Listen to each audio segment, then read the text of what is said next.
मैं रोशन सिंह आप लोग का पढ़ाई कर यूट्यूब चैनल में बहुत स्वागत करता हूं। तो ये हम लोग का चौथा लेक्चर है और लगातार हम लोग जो यूपी ट्रिपल पेट 2022 है और जो वीडियो एग्ज़ाम है उसके लिए जीके जीएस का सेक्शन लेके आ रहे हैं। तो अगर अब तक आप लोग सब्सक्राइब नहीं किए हैं तो कर सकते हैं, कर लीजिए सब्सक्राइब। और टेलीग्राम चैनल पे जो डिस्क्रिप्शन में जो टेलीग्राम चैनल का लिंक दिया गया है उस पर आके जुड़ सकते हैं। चलिए शुरू करते हैं हम लोग। तो पहला क्वेश्चन है कि सही उत्तर का चयन कीजिए। ठीक है, तो है ए ऑप्शन में देखिए, सभी व्यक्ति पंचायती राज के सदस्य बन सकते हैं। वह व्यक्ति जो राज्य विधानसभा का सदस्य होने की योग्यता न रखता हो पंचायती राज का सदस्य बन सकता है। ऑप्शन सी है 25 वर्ष की आयु वाले व्यक्ति ही पंचायती राज की सदस्यता के लिए योग्य हैं। और ऑप्शन डी है कि वे सभी लोग जो 21 वर्ष की आयु पूरी कर चुके हैं तथा राज्य विधानसभा के सदस्य चुने जाने की योग्यता रखते हैं पंचायती राज की सदस्यता के लिए योग्य हैं।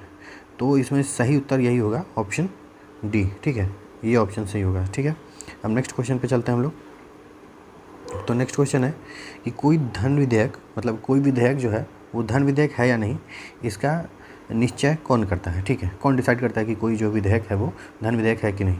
तो इसका जो होगा ऑप्शन डी होगा, लोकसभा का अध्यक्ष।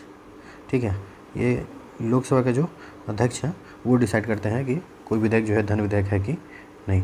अब नेक्स्ट क्वेश्चन पर हम लोग चलते हैं। क्वेश्चन नंबर 3 है कि बिना अनुमति के कितने दिन संसद में से अनुपस्थित रहने पर किसी सांसद को अयोग्य घोषित किया जा सकता है।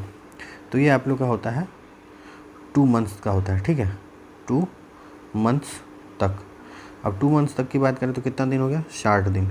ठीक है, तो 60 दिन तक अगर अनुपस्थित है बिना कोई अनुमति लिए और या बिना कोई एप्लीकेशन दिए तो अयोग्य घोषित कर दिया जाएगा संसद में। हम लोग नेक्स्ट क्वेश्चन पर चलते हैं, क्वेश्चन नंबर 4। तो इसमें कि निम्नलिखित में से किनको विधि के शासन के प्रमुख लक्षणों के रूप में माना जाएगा। तो शक्तियों का परिसीमन, हाँ भाई माना जाएगा। विधि के समक्ष क्षमता, सबको पता है। ठीक है, सरकार के प्रति जन उत्तरदायित्व, ये नहीं कंसीडर किया जाएगा। स्वतंत्रता और नागरिक अधिकार, ये भी कंसीडर किया जाएगा। ठीक है, तो ये ऑप्शन 1, 2 एंड 4। तो 1, 2 एंड 4 किस में है, ऑप्शन सी में। ठीक है, तो क्वेश्चन 4 का सी हो जाएगा। अब नेक्स्ट क्वेश्चन पे चलते हैं। तो 5th क्वेश्चन है कि भारतीय संविधान इनमें से किसका सर्वाधिक ऋणी है। मतलब कहाँ से सबसे ज़्यादा जो भारतीय संविधान में लिया गया है, इसका कहने का अर्थात ये है। तो स्विट्ज़रलैंड का संविधान, संयुक्त राष्ट्र अमेरिका से, मतलब संयुक्त राज्य अमेरिका का संविधान से, कनाडा के संविधान से, और ऑप्शन सी है जो भारत शासन अधिनियम 1935। तो ये इसका ऑप्शन सी होगा, भारत शासन अधिनियम 1935 से सबसे ज़्यादा लिया गया है, सबसे ज़्यादा ऋणी है। अब क्वेश्चन नंबर 6 है कि रक्त होता है एक संयोजी ऊतक, एक उपकलित ऊतक, ये भी दोनों कोई नहीं। तो इसका हो जाएगा, आप लोग को पता होना चाहिए, इसका हो जाएगा एक संयोजी ऊतक। और काफ़ी कॉमन क्वेश्चन है, अक्सर पूछ लिया जाता है वनडे एग्जाम में। नेक्स्ट क्वेश्चन की बात करें तो निम्नलिखित जंतुओं में से किनमें 3 प्रकोड वाला हृदय होता है। तो इसका ऑप्शन जो हो जाएगा वो ऑप्शन डी हो जाएगा, मेढक में होता है 3 प्रकोड वाला हृदय, 3 चैम्बर होता है। ठीक है, फिर भारी जल है, तो भारी जल का फॉर्मूला क्या होता है, D2O। ठीक है, तो भारी जल एक मंदक की तरह यूज़ किया जाता है। ठीक है, अब हम लोग क्वेश्चन 9 पे चलते हैं। घरेलू बिजली के तार आधार रूप में कैसे होते हैं। तो देखिए कैसे 2 तरह से जोड़ा जाता है, एक तो श्रेणीबद्ध संयोजन होता है और एक समानांतर संयोजन होता है। तो श्रेणीबद्ध वाला ऐसे ऐसे जुड़ा रहता है, ऐसे ऐसे ऐसे ऐसे।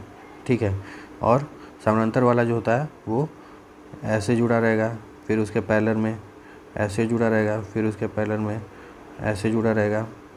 तो जो घर वाला होता है वो ऐसे होता है पैरेलल में, मतलब समानांतर संयोजन होता है। ठीक है, ऑप्शन बी। अब नेक्स्ट क्वेश्चन पे चलते हैं। डेसिबल किसे नापने में प्रयोग किया जाता है। तो अगर डेसिबल की बात की जाए तो जो है डेसिबल आपका वातावरण में ध्वनि नापने के लिए, ऑप्शन सी। ठीक है, अब हम लोग नेक्स्ट क्वेश्चन की तरफ चलते हैं। तो क्वेश्चन नंबर 11 देखिए, ये जो है ये आपका मैथ से संबंधित टाइपराइटर जी ने दे दिया है। फिर 12th भी मैथ्स का ही है, 13 भी मैथ्स, 14 भी मैथ्स, 15 भी मैथ्स से संबंधित है, एप्टीट्यूड। ठीक है, हम लोग क्वेश्चन 16 पे आ जाते हैं। कामायनी के रचनाकार हैं, तो कौन है कामायनी के रचनाकार? बहु प्रचलित हैं ये भी, जयशंकर प्रसाद जी हैं। ठीक है, अब हम लोग नेक्स्ट क्वेश्चन पे चलते हैं कि दूध का दूल्हा होना मुहावरे का अर्थ क्या होता है? दूध के दूल्हा होने का हो जाएगा निर्दोष होना। ठीक है, ऑप्शन ए। अब क्वेश्चन नंबर 18 पे चलते हैं। हिंदी वर्तनी के आधार पर सही वाक्य का चयन करें। तुम इसके दाम देते जाओ, नहीं।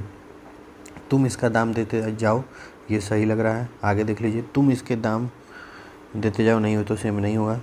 तुम इसका दाम देते जाओ, औ लगा है, ये भी नहीं होगा। तो ऑप्शन बी ही इसका सही उत्तर है। ठीक है, हम लोग 19 पे चलते हैं।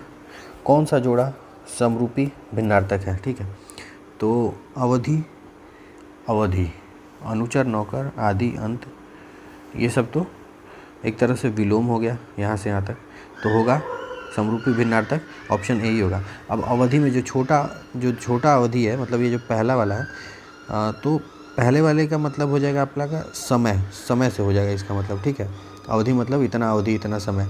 लेकिन अगर ये जो बड़ा ई लगा हुआ है, तो बड़ा ई वाले का मतलब हो जाएगा आपका कि ये जो अवध में बोली जाने वाली भाषा होती है ना, भाषा, तो ये भाषा से संबंधित है। ठीक है, अब हम लोग नेक्स्ट क्वेश्चन पे चलते हैं। क्वेश्चन नंबर 20 जो है, निम्नलिखित में से कौन सा शब्द चंद्रमा का पर्यायवाची नहीं है? तो देखिए, चंद्रमा का पर्यायवाची विधु होता है, शशि होता है, चांद होता है, सूत नहीं होता है। ठीक है, सूत नहीं होता है। नेक्स्ट क्वेश्चन पे, क्वेश्चन नंबर 22, तो निम्नलिखित में से कौन सी भूमि किसी भी देश के स्वामित्व में नहीं है? ठीक है, तो इसका आंसर हो जाएगा अंटार्कटिका। ठीक है, अंटार्कटिका किसी भी देश में नहीं आती है। सारे देश जो हैं वो वहाँ पे जाके शोध करते रहते हैं। ठीक है, फिर निम्नलिखित में से कौन सी ग्रीन हाउस गैस, कौन सी गैस जो है ग्रीन हाउस गैस में नहीं आती है? तो मीथेन आता है, जलवाष्प आता है, कार्बन डाइऑक्साइड आता है, नाइट्रोजन नहीं आता है। ऑप्शन बी इसका उत्तर हो जाएगा। ठीक है, अब क्वेश्चन नंबर 24 पे चलते हैं। परितंत्र के 2 मूल घटक हैं। ठीक है, तो परितंत्र के 2 मूल घटक मतलब बायोटिक, एबायोटिक, जीवीय और अजीवीय, ऑप्शन बी हो जाएगा। ठीक है, अब नेक्स्ट क्वेश्चन पर हम लोग चलते हैं। तो पोर्ट ब्लेयर की राजधानी पूछा है, तो पोर्ट ब्लेयर की राजधानी क्या हो जाएगी भैया? तो Andaman and Nicobar, option number A हो जाएगा। ठीक है, ऑप्शन नंबर ए। तो चलिए, थैंक यू। अगर अब तक सब्सक्राइब नहीं किए हैं तो प्लीज़ सब्सक्राइब कर लीजिए, और टेलीग्राम का जो लिंक है डिस्क्रिप्शन में दिया गया है, उस पर आकर आप लोग जुड़ सकते हैं। और प्लीज़ आप लोगों से रिक्वेस्ट है कि सब्सक्राइब कर लीजिए, आप लोग को रेगुलर क्लासेस यहाँ पे फ्री में मिलती रहेंगी। तो थैंक यू सो मच।